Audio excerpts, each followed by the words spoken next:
What's really good? It's Heroine, aka the Hero, aka the Young God, and I'm back with another video. So, welcome to Heroine's Lair, my channel where I do what I want.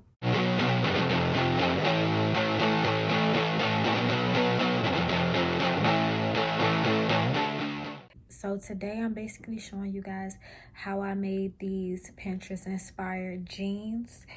It's not really a tutorial, it's more so just showing you guys how I did it.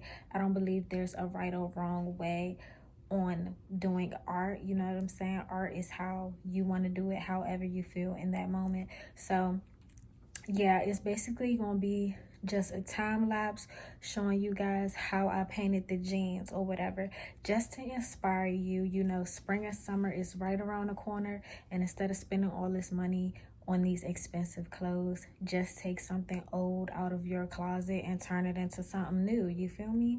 I wanted to do a gothic unk print on the front of the pants. I had saw this gothic unk on Pinterest and I thought it was really cute, and I wanted to make a print out of it on my pants.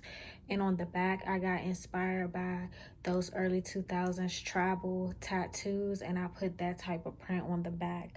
I'll show you guys how the stencil looked, because I was going to do a stencil at first, but I decided just to freehand it.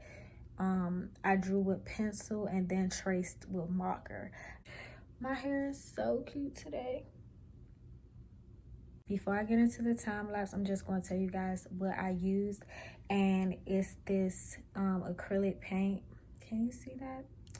Yeah, it's this acrylic paint called the Apple Barrel acrylic paint. I think everybody knows about this. This paint is really cheap. I got it from Walmart for like 88 cents. I have a whole bunch of paint from Walmart. This is the gloss finish.